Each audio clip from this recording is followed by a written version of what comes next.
दोस्तों एक बार फिर से मैं आपके लिए Rajasthan police constable new vacancy 2025 apply online form fill up process की अपडेट लेके आ चुके हैं।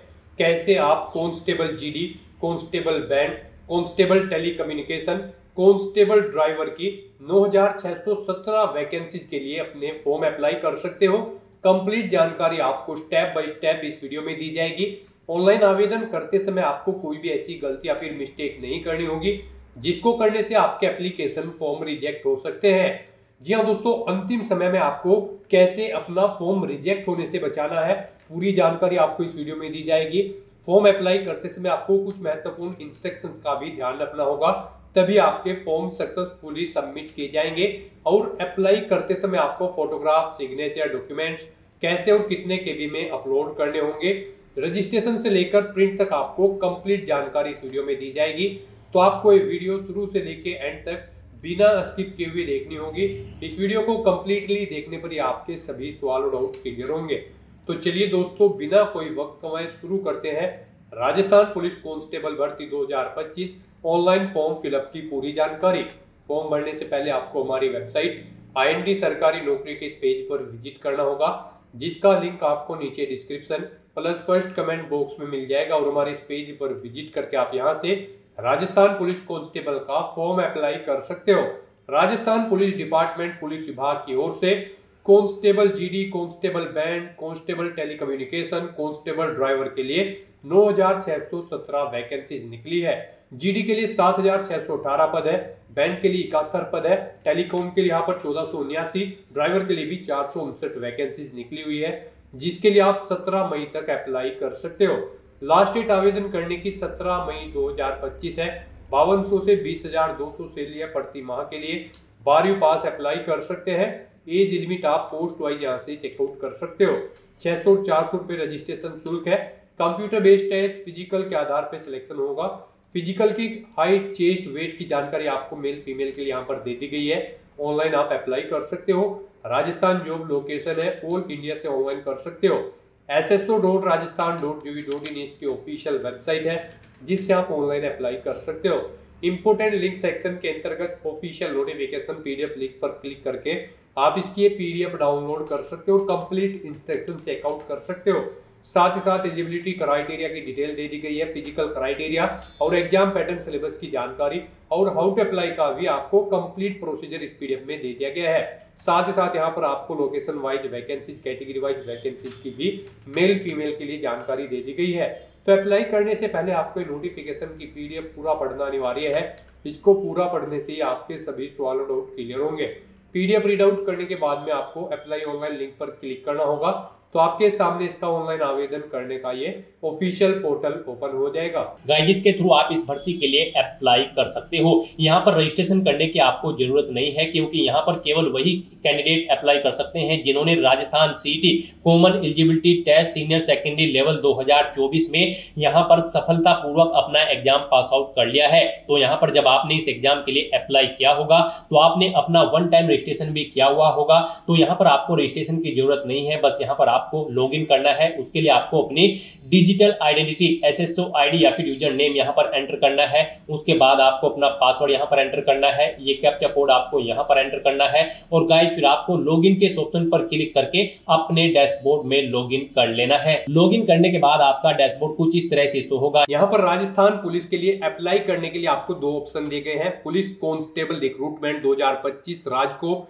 और यहाँ पर पुलिस टेलीकम्युनिकेशन रिक्रूटमेंट 2025 राजकोप। इन लिंक्स में से आपको किसी भी लिंक पर क्लिक करना होगा। दोस्तों, अगर आपने अपना OTR रजिस्ट्रेशन कर रखा है और अगर आपने फीस पेमेंट नहीं किया है या फिर eKYC नहीं की हुई है, तो आपको OTR रजिस्ट्रेशन की कंप्लीट वीडियो का लिंक इस वीडियो के डिस्क्रिप्शन बॉक्स में दे दिया गया है। आप उस लिंक पर विजिट करके complete OTR registration read out कर सकते हो और चेकआउट कर सकते हो कि कैसे आपको रजिस्ट्रेशन करना होगा। फीस पेमेंट और ई-KYC आपको कैसे करनी होगी, स्टेप बाय स्टेप कंप्लीट जानकारी आपको दे दी गई है। जैसे कि हम आपको यहाँ पर police constable recruitment 2025 first link पर क्लिक करके अप्लाई करके दिखा रहे हैं। नेक्स्ट आपके सामने कुछ इस तरह से इंटरफेस होगा। अब गाइस यहाँ पर आपको Rajasthan CET 10+2 level senior secondary level 2024 का एप्लीकेशन नंबर यहाँ पर एंटर करना है। ये एप्लीकेशन नंबर आपको तब मिला होगा जब आपने फॉर्म अप्लाई किया होगा, और अगर आप इसे भूल चुके हैं तो आप इसे दोबारा से भी गेट कर सकते हैं। गाइस आपको यहाँ पर, जी हाँ दोस्तों, यहाँ पर आपको माई रिक्रूटमेंट के इस लिंक पर क्लिक करना है। यहाँ पर आपको आपका CET 2024 का एप्लीकेशन फॉर्म मिल जाएगा। वहां से आप अपना एप्लीकेशन नंबर गेट आउट कर सकते हैं और उसके बाद आप वो नंबर यहाँ पर एंटर करें और फिर आप सबमिट के इस ऑप्शन पर क्लिक कर दें। नेक्स्ट आपके सामने कुछ इस तरह से इंटरफेस ओपन होगा। अब यहाँ पर आने के बाद आप कांस्टेबल बैंड नॉन TSP या फिर कांस्टेबल ड्राइवर नॉन TSP या फिर constable driver TSP, constable general non TSP या फिर कांस्टेबल जनरल TSP, आप जिस भी एरिया के लिए अपना फॉर्म अप्लाई करना चाहते हैं यहाँ पर आप उसके टैब पर क्लिक करें। नेक्स्ट आपके सामने कुछ इस तरह से इंटरफेस शो होगा। अब यहाँ पर आपका वन टाइम रजिस्ट्रेशन से डाटा फैच कर लिया गया है, आपको यहाँ पर इसे रिव्यू करना है। अगर आप अपडेट करना चाहते हैं तो यहाँ पर आप अपडेट के ऑप्शन पर क्लिक करके अपडेट कर सकते हैं, और अगर सभी चीजें ओके हैं तो यहाँ पर बस अब आपको प्रोसीड के इस ऑप्शन पर क्लिक करना है और उसके बाद यहाँ पर आपके सामने कुछ इस तरह से इंटरफेस ओपन हो जाएगा। यहाँ पर आपका एप्लीकेशन फॉर्म स्टार्ट हो चुका है। कुछ चीजें यहाँ पर आपको ऑटोमेटिकली फिल मिल गई है जो आपके रजिस्ट्रेशन टाइम पे आपने प्रोवाइड कराई थी, वो यहाँ पर आपको कुछ चीजें ऑटोमेटिकली फिल मिल गई है। अब यहाँ पर आने के बाद बस आपको अपनी माता का नाम यहाँ पर एंटर करना है। फिर यहाँ पर आपको अपनी श्रेणी सिलेक्ट कर लेनी है, आप किस श्रेणी से बिलोंग करते हैं। राजस्थान स्टेट से अलग कैंडिडेट अगर अप्लाई करते हैं तो केवल जनरल कैटेगरी कैंडिडेट अप्लाई कर सकते हैं। फिर यहाँ पर अगर आप विशेष दिव्यांगजन श्रेणी के अंतर्गत आते हैं तो यहाँ पर आप ऑप्शन सिलेक्ट करें किस दिव्यांगजन श्रेणी के अंतर्गत आप आते हैं। नहीं आते हैं तो यहाँ पर आप नॉट एप्लीकेबल ऑप्शन सिलेक्ट कर लें। उसके बाद यहाँ पर आपको उप विशेष दिव्यांगजन श्रेणी सिलेक्ट करनी है अगर आप दिव्यांगजन श्रेणी के अंतर्गत आते हो। उसके बाद यहाँ पर आपको अपनी श्रेणी का प्रमाण पत्र संख्या देनी होगी और फिर आपको बताना होगा कि क्या आपको स्रोत लेखक की आवश्यकता है। अगर है तो यहाँ पर आप स्वयं उसकी प्रबंध करेंगे या फिर विभाग को उसका प्रबंध करना है, यहाँ पर आपको ऑप्शन मिल जाएगा। और गाइस अगर आप यहाँ पर विशेष दिव्यांगजन श्रेणी के अंतर्गत नहीं आते हो तो फिर आगे के ये ऑप्शन आपको यहाँ पर डिसेबल्ड कर दिए जाएंगे। उसके बाद यहाँ पर आपको अपना रिलीजन सिलेक्ट करना है, अपनी वैवाहिक स्थिति मैरिटल स्टेटस आपको बताना है, आप मैरिड हो या फिर अनमैरिड हो या फिर डाइवोर्स हो, आप अपने अकॉर्डिंग ऑप्शन सिलेक्ट करें। उसके बाद यहाँ पर अगर आप मैरिड हो तो यहाँ पर आपको अपने जीवित बालक की संख्या देनी है और आपको यहाँ पर आपका मोबाइल नंबर ऑटोमेटिकली फिर मिल जाएगा। अपना व्हाट्सएप मोबाइल नंबर देना चाहते हैं तो वो यहाँ पर आप दे सकते हैं। आपके पास जन आधार ID है तो वो आप यहाँ पर एंटर कर सकते हैं, नहीं है तो इस कॉलम को आप खाली छोड़ दें। गाइस यहाँ पर जिन कॉलम के सामने रेड कलर का स्टार बना हुआ है उनमें आपको डिटेल्स देनी मस्ट है और जिनमें नहीं बना हुआ है वो ऑप्शनल है, आप उनकी डिटेल चाहे तो दें चाहे या फिर न दें। यहाँ पर आप अपनी पोस्ट सेलेक्ट करें जिसके लिए आप अप्लाई करना चाहते हो। उसके बाद यहाँ पर आपको अपना कोरोस्पोंडेंस एड्रेस एंटर करना है। कोरोस्पोंडेंस एड्रेस में आपको अपना स्टेट चुनना है, अपना डिस्ट्रिक्ट चुनना है, शहर या फिर गांव का नाम देना है, अपना पिन कोड देना है, अपना फोन नंबर देना है, ये ऑप्शनल है। इस तरह से अपनी डिटेल्स फिल करने के बाद अब गाइस यहाँ पर आपको नेक्स्ट के इस ऑप्शन पर क्लिक कर देना है। फिर आपसे पूछा गया है जो मोबाइल नंबर और ईमेल ID आपने दी है क्या वो करेक्ट है। अगर करेक्ट है तो यहाँ पर आप यस के इस ऑप्शन पर क्लिक करें। बेसिक डिटेल्स प्रोवाइड करने के बाद अब आपको अपनी पर्सनल डिटेल्स यहाँ पर देनी है। सबसे पहले यहाँ पर आपको अपनी नेशनलिटी सिलेक्ट कर लेनी है, फिर यहाँ पर आपको अपना स्टेट सिलेक्ट कर लेना है, उसके बाद यहाँ पर आपको अपना डिस्ट्रिक्ट सिलेक्ट कर लेना है। फिर आपसे पूछा गया है कि क्या आप इंडिया में कहीं बाहर से सेटल्ड हुए हैं, अगर हुए हैं तो आप यहाँ पर यस करें और फिर किस देश से आप सेटल्ड हुए हैं उस देश का नाम आप यहाँ पर सिलेक्ट करें और अगर आप इंडिया से ही हैं तो यहाँ पर आपको नो ऑप्शन सिलेक्ट करना है। फिर यहाँ पर आपको अपनी स्पेशल कैटेगरी विशेष श्रेणी की डिटेल प्रोवाइड करनी है। यहाँ पर आपसे पूछा गया है कि क्या आप भूतपूर्व सैनिक है, अगर है तो यहाँ पर आप यस ऑप्शन सिलेक्ट करेंगे और फिर आप अपनी सर्विस का स्टेटस यहाँ पर सिलेक्ट करेंगे और सर्विस अंडर ऑप्शन सिलेक्ट करेंगे और अगर आप नहीं है तो यहाँ पर आप सिंपली नो ऑप्शन सिलेक्ट कर लेंगे। उसके बाद आपसे पूछा गया कि क्या आप एनसीसी के कैडेट हैं, अगर है तो यहाँ पर आप यस ऑप्शन सिलेक्ट करेंगे और फिर कब से कब तक आपने एनसीसी की है वो डेट आपको सिलेक्ट कर लेनी है। इनके अकॉर्डिंग यहाँ पर आपका एनसीसी कैडेट ड्यूरेशन कैलकुलेट करके शो कर दिया जाएगा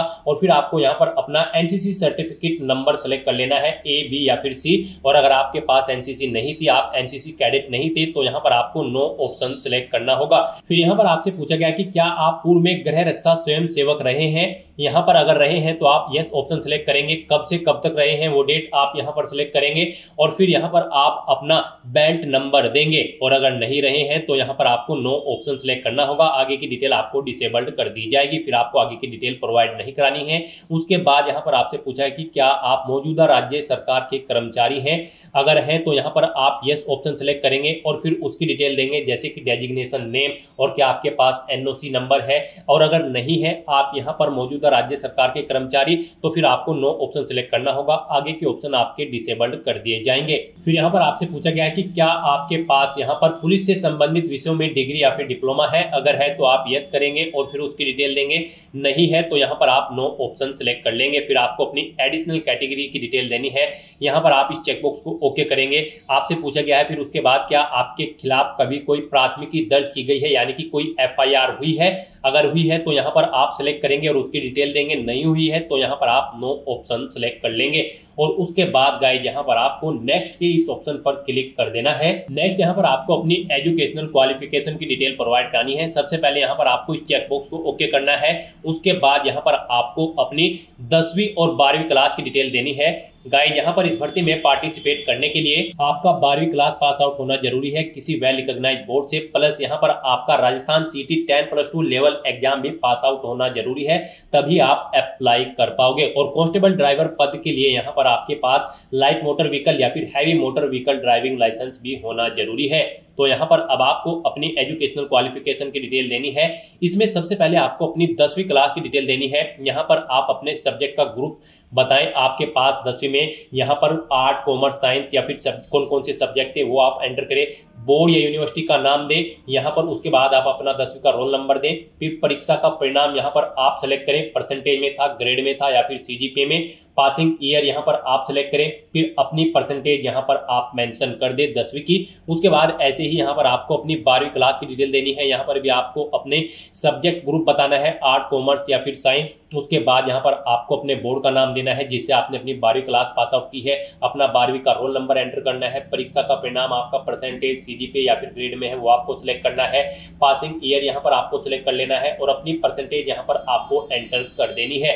इस तरह से यहाँ पर आपको अपनी 10वीं और 12वीं क्लास की डिटेल प्रोवाइड करनी है। रही बात सीटी 10+2 की, तो वो आपसे स्टार्टिंग में ही एप्लीकेशन नंबर मांगा गया था।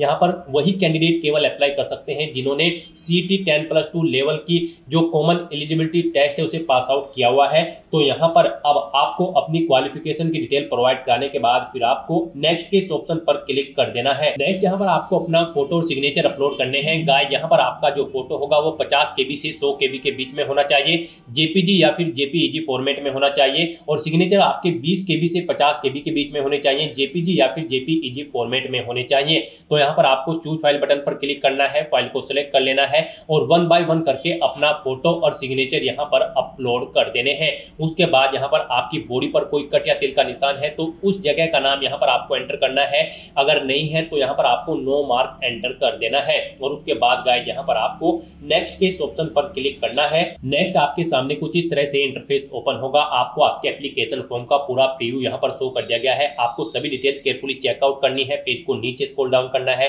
डिक्लेरेशन सेक्शन में आना है, इस चेकबॉक्स को ओके करना है। कहीं पर कोई मिस्टेक है तो आप यहाँ पर अपडेट ऑप्शन पर क्लिक करके अपडेट कर सकते हो और अगर सभी चीजें ओके हैं तो बस यहाँ पर अब आपको फाइनल सबमिट के इस ऑप्शन पर क्लिक कर देना है। जैसे ही आप फाइनल सबमिट ऑप्शन पर क्लिक करेंगे आपके रजिस्टर्ड मोबाइल नंबर पर एक ओटीपी आएगा, वो ओटीपी आपको यहाँ पर एंटर करना होगा और अपना फॉर्म सबमिट कर देना होगा। इस तरह से यहाँ पर आपका एप्लीकेशन फॉर्म सक्सेसफुली सबमिट हो जाएगा और उसके बाद आप अपने डैशबोर्ड में जाकर उसका स्टेटस चेकआउट कर सकते हो और अपने एप्लीकेशन फॉर्म का एक हार्ड कॉपी प्रिंट आउट ले सकते हैं फ्यूचर यूज के लिए, फ्यूचर रेफरेंस के लिए। तो दोस्तों ऐसे आप राजस्थान पुलिस कांस्टेबल 9617 पोस्ट के लिए अपना फॉर्म अप्लाई कर सकते हो बिना कोई मिस्टेक किए हुए। आज की इस वीडियो में बस इतना ही। आई होप ये वीडियो आपको पसंद आई होगी। अगर पसंद आई हो तो इसे लाइक और शेयर करें, चैनल पर नए हो तो इसे सब्सक्राइब कर लें। Thanks for watching.